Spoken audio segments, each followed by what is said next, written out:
Hi everyone. ഇന്നത്തെ വീഡിയോയിൽ പുതിയ OTT റിലീസുകൾ ഏതെല്ലാമാണെന്നും അതുപോലെ ഇറങ്ങിയിട്ട് കുറച്ചായെങ്കിലും OTT എത്താത്ത പുതിയ സിനിമകൾ ഏതെല്ലാമാണെന്നും നമുക്ക് നോക്കാം. വീഡിയോയിലേക്ക് പോകുന്നതിന് മുമ്പ് ചാനൽ ഇഷ്ടപ്പെട്ടാൽ സബ്സ്ക്രൈബ് ചെയ്യാൻ മറക്കരുത്. അപ്പോൾ നമുക്ക് വീഡിയോയിലേക്ക് പോകാം. ആദ്യമായി മാ ഇന്ദി ബംഗാരം എന്ന തെലുങ്ക് മൂവിയാണ്.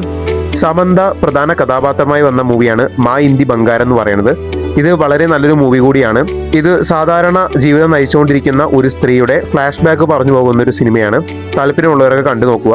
ഇത് ജിയോ ഹോട്ട്സ്റ്റാറിൽ ജൂലൈ 17 സ്ട്രീമിംഗ് ആരംഭിക്കും. അടുത്തതായി ബാലൻ ദി ബോയ് എന്ന് പറഞ്ഞ മൂവിയാണ്. മഞ്ഞുമൽ ബോയ്സ് എന്ന ഹിറ്റിന് ശേഷം ചിദംബരം ഡയറക്ട് ചെയ്ത മൂവിയാണ് ബാലൻ ദി ബോയ് എന്ന് പറയുന്നത്. ഇത് ഇപ്പോഴും തിയേറ്ററുകളിൽ ഓടിക്കൊണ്ടിരിക്കുന്ന മൂവിയാണ്. C5 ഓഗസ്റ്റ് മാസത്തിൽ ബാലൻ ദി ബോയ് സ്ട്രീമിംഗ് ആരംഭിക്കാൻ ചാൻസ് ഉണ്ട്. അടുത്തതായി ആൽഫ എന്ന് പറഞ്ഞ മൂവിയാണ്. ഇതൊരു ഹിന്ദി മൂവിയാണ്. ആലിയ ഭട്ടാണ് ഇതിൽ പ്രധാന കഥാപാത്രമായിട്ട് വരുന്നത്. ഇതിന്റെ OTT റൈറ്റ്സ് ഏറ്റെടുത്തിരിക്കുന്ന നെറ്റ്ഫ്ലിക്സ് ആണ്. എന്ന് വരുന്നുള്ള ഡേറ്റ് കൃത്യമായി വന്നിട്ടില്ല. എന്തായാലും ഈ മാസം തന്നെ വരാനാണ് ചാൻസ്. അടുത്തതായി ഗാട്ടാ ഗുസ്തി 2 എന്ന് പറഞ്ഞ മൂവിയാണ്. ഇതിപ്പോഴും തമിഴ്നാട്ടിലൊക്കെ വളരെയധികം തിരക്കോടുകൂടി ഓടിക്കൊണ്ടിരിക്കുന്ന ഒരു മൂവിയാണ്. ഇതിന്റെ OTT റൈറ്റ്സ് ഏറ്റെടുത്തിരിക്കുന്ന നെറ്റ്ഫ്ലിക്സ് ആണ്. അധികം വൈകാതെ തന്നെ ഗാട്ടാ ഗുസ്തി 2 നെറ്റ്ഫ്ലിക്സിൽ വരും. ഇനി ഞാൻ പറയാൻ പോകുന്നത് ഇറങ്ങിയിട്ട് കുറച്ചായെങ്കിലും എന്നാൽ OTT എത്താതെ പോയ പുതിയ സിനിമകൾ എന്ന ടാഗ് ഇപ്പോഴും പിടിച്ചിരിക്കുന്ന ചില സിനിമകളെ കുറിച്ചാണ്. ആദ്യമായി ബാന്ദ്ര എന്ന് പറഞ്ഞ മൂവിയാണ്. ഇറങ്ങിയിട്ട് 1 കൊല്ലം കഴിഞ്ഞു. ഇത് C5 ആണ് OTT റൈറ്റ്സ് ഏറ്റെടുത്തിരിക്കുന്നത് എന്ന റിപ്പോർട്ടാണ് ഇപ്പോൾ വരുന്നത്. ഇതിന്റെ കാര്യത്തിലൊന്നും ഉറപ്പില്ല കേട്ടോ. വന്നാൽ തന്നെ വന്നു എന്ന് പറയാൻ പറ്റൂ. കാരണം ഇറങ്ങിയ സമയത്ത് തന്നെ പുട്ടി പാളീസായ ഒരു പടമാണ്. എനിക്കും പേഴ്സണലി വർക്കാവാതെ പോയൊരു പടമാണ്. ഞാൻ തിയേറ്ററിൽ പോയി കണ്ടൊരു വ്യക്തിയാണ്. ഇതൊക്കെ OTT വരുമോ ഇല്ലയോ എന്നുള്ള കാര്യത്തിൽ സംശയമാണ്. വന്നാലും കുറച്ച് കൊല്ലം എടുക്കുമായിരിക്കും. അല്ലെങ്കിൽ വന്നാൽ വന്നു, വന്നില്ലെങ്കിൽ വന്നില്ല. അടുത്തതായി പള്ളിച്ചട്ടമ്പി എന്ന് പറഞ്ഞ മൂവിയാണ്. ഇത് ഇറങ്ങിയിട്ട് അത്രയൊന്നും ആയിട്ടില്ല.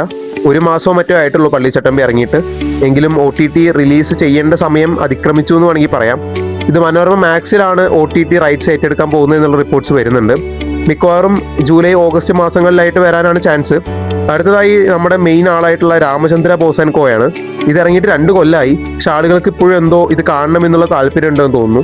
കാരണം കുറേ ആളുകൾ വീണ്ടും അന്വേഷിച്ചുകൊണ്ടിരിക്കുന്ന ഒരു മൂവിയാണ് രാമചന്ദ്ര ബോസാൻകോ എന്നത്. ഞാൻ പേഴ്സണലി തിയേറ്ററിൽ പോയി കണ്ടൊരു മൂവിയാണ്. എനിക്ക് ഒട്ടും തന്നെ വർക്കാവാത്തൊരു പോയ ഒരു മൂവി കൂടിയാണ്. ഇത് 2 കൊല്ലമായ സ്ഥിതിക്ക് അടുത്ത കാലത്ത് എങ്ങനെ ഇറങ്ങുമോ എന്നുള്ള കാര്യം വളരെയധികം കഷ്ടമാണ്. കാരണം ലിസ്റ്റിൻ സ്റ്റീഫനാണ് ഇതിന്റെ പ്രൊഡ്യൂസറായിട്ട് വന്നിട്ടുള്ളത്.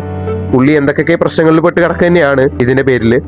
അതുകൊണ്ട് തന്നെ ഇത് അടുത്ത കാലത്തൊന്നും ഇറങ്ങാൻ ചാൻസ് ഉണ്ട് തോന്നുന്നില്ല.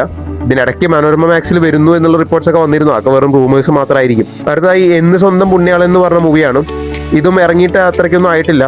പക്ഷെ മനോരമ മാക്സിൽ അടുത്ത് തന്നെ ആയിട്ട് സ്ട്രീമിംഗ് ആരംഭിക്കാൻ ചാൻസ് ഉണ്ടെന്ന് കേൾക്കുന്നു. പിന്നെ അടുത്ത മൂവി ചിന്ന ചിന്ന ആസൈ എന്ന് പറഞ്ഞിട്ടുള്ള മൂവിയാണ്. ഇന്ത്യൻ ചേട്ടൻ പ്രധാന കഥാപാത്രമായി വന്നിട്ടുള്ള മൂവിയാണ് ചിന്ന ചിന്ന ആസൈ. ഇതും ഇറങ്ങിയിട്ട് 1 ആഴ്ചയോ 2 ആഴ്ചയോ അതിന് മുകളിലേക്ക് ആയിട്ടില്ല. അതുകൊണ്ട് തന്നെ ഇതും ജൂലൈ ഓഗസ്റ്റ് മാസങ്ങളിലായിട്ട് എന്തായാലും OTT സ്ട്രീമിംഗ് ആരംഭിക്കും. പിന്നെ അടുത്ത മൂവി എന്ന് പറഞ്ഞാൽ കാട്ടാളനാണ്. മെയ് അവസാന വാരം മറ്റോ ആയിട്ട് ഇറങ്ങിയ മൂവിയാണ് കാട്ടാളൻ എന്ന് പറയുന്നത്. വളരെയധികം ഹൈപ്പിൽ വന്നു. പക്ഷേ എന്നെ സംബന്ധിച്ചൊന്നും എനിക്ക് ഹൈപ്പിനനുസരിച്ച് മീറ്റ് ചെയ്യാൻ പറ്റിയതോ അല്ലെങ്കിൽ ഞാനൊന്നും ഒട്ടും ഹൈപ്പോടുകൂടി പോയ പടമൊന്നുമല്ല. എന്നിട്ടും എനിക്ക് ഒട്ടും ഇഷ്ടപ്പെടാതെ പോയൊരു മൂവിയാണ് കാട്ടാളൻ എന്ന് പറയുന്നത്. ഇതും കുറച്ചായി 2 മാസമായി പെട്ടിയിൽ കിടക്കുന്ന മൂവിയാണ്. ഇതെന്ന് വരുന്നുള്ള കാര്യത്തിൽ സംശയമാണ്. ചിലപ്പോൾ ഈ മാസമോ അടുത്ത മാസമോ ആയിട്ട് വരുന്നു പ്രതീക്ഷിക്കാം. അടുത്തതായി ബസൂക്ക എന്ന് പറഞ്ഞ മൂവിയാണ്. ഇത് അതിനും കഷ്ടമാണ്. ഇക്കയുടെ പെട്ടിൽ കിടക്കുന്ന മൂവിയിലെ ഏറ്റവും അവൈറ്റിംഗ് ആയിട്ടുള്ള മൂവിയാണ് ബസൂക്ക. എനിക്ക് പേഴ്സണലി ഒരു എക്സ്പീരിമെന്റൽ മൂവി എന്നുള്ള ടാഗിലോട് കൂടി ഞാൻ കണ്ടൊരു മൂവിയാണ് ബസൂക്ക എന്ന് പറയുന്നത്. എനിക്ക് വളരെ ഇഷ്ടപ്പെട്ടൊരു മൂവി കൂടിയാണ്. ഇത് പെട്ടിയിൽ കിടക്കേണ്ട ഒരു മൂവിയായിട്ട് എനിക്ക് തോന്നിയിട്ടില്ല. ഇത് അധികം വൈകാതെ തന്നെ വരുമെന്ന് പ്രതീക്ഷിക്കാം. പക്ഷെ ഇതിന്റെ കാര്യത്തിൽ അധികം വൈകാതെ എന്നൊക്കെ പറയുന്നത് വെറുതെയാണ്. കാരണം ഇപ്പൊ തന്നെ കുറച്ച് വഴുകി, നല്ല രീതിയിൽ വഴുകി. 1 കൊല്ലം കഴിയാറായി. അപ്പോൾ എന്തായാലും വരുമെന്നും പ്രതീക്ഷിക്കാം. അപ്പോൾ ഇതൊക്കെയാണ് പുതിയ OTT അപ്ഡേറ്റ്സ് എന്ന് പറയുന്നതും അതുപോലെ പെട്ടിയിൽ കിടക്കുന്ന പുതിയ സിനിമകൾ എന്ന് പറയുന്നത്. അപ്പോൾ നിങ്ങൾ ഇത് ഏത് സിനിമയ്ക്ക് വേണ്ടിയിട്ടാണ് വെയിറ്റിംഗ്? നിങ്ങളുടെ കമന്റ്സുകൾ രേഖപ്പെടുത്തുക. പുതിയ OTT അപ്ഡേറ്റ്സുകൾക്ക് വേണ്ടി ഈ ചാനൽ സബ്സ്ക്രൈബ് ചെയ്യുക. Okay, by.